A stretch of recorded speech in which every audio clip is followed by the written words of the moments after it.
During 2001, I met a gent and fellow Spurs fan Phil Howells, who'd started a label called City Rockers. I should say that in starting my book with I met a gent, I may be swiftly creating the impression that I am a sociable sort.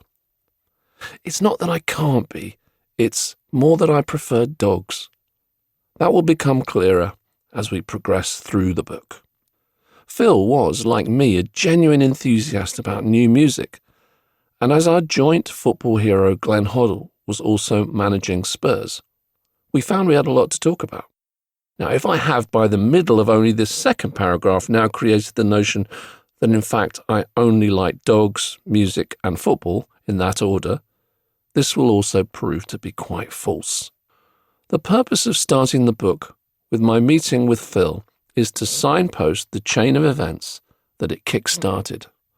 So I guess there's life before Phil and life after Phil, but Phil is where we must begin.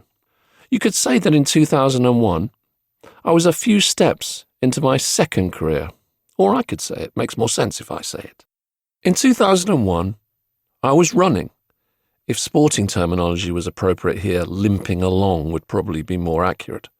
An independent record label that my former bandmate Robin Guthrie and I had started together back in 1997, just prior to the sudden but kind of to be expected demise of our beloved band Cocteau Twins, when singer Elizabeth Fraser called me to say she couldn't continue. Something about difficulties being in a band with her ex-boyfriend and father of their daughter, and a whole host of related and unrelated issues. It still seems strange to me that in 2022 I celebrated 25 years of running the record label Bella Union, especially given how bad our experiences were in the last couple of years at 4AD, and again during all of our time signed to Fontana, part of the major label conglomerate Universal. This running a label thing was never a career path I considered, even during the first few years of doing it. It just sort of happened.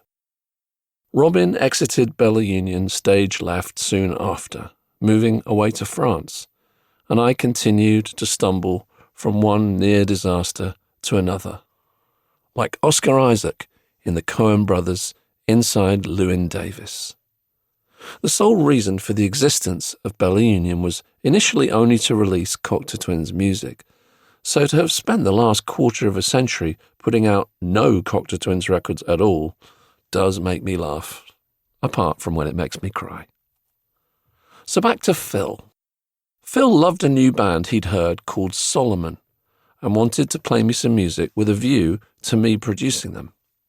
"That's not going to be their name though, don't worry," he offered, before I had a chance to say that I wasn't at all worried.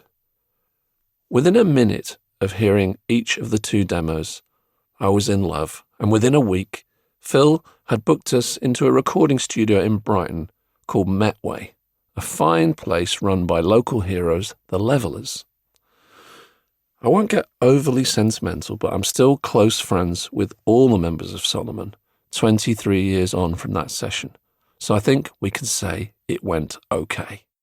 The night we finished the final song, we recorded and mixed 6 tracks for an EP/mini album. We drove back home to London with one rather pressing matter still unresolved. Phil had booked the mastering studio for the next morning, and the band had promised him that along with the mixes, they would also be delivering a brand new band name, replacing the aforementioned Solomon. Before dropping everyone home, we stopped by the old Bella Union label office in Twickenham to unload some drums and amps, all the while time slipping away with dawn fast approaching, the deadline looming, and singer Leela frantically looking around the office for some divine inspiration for her new band name.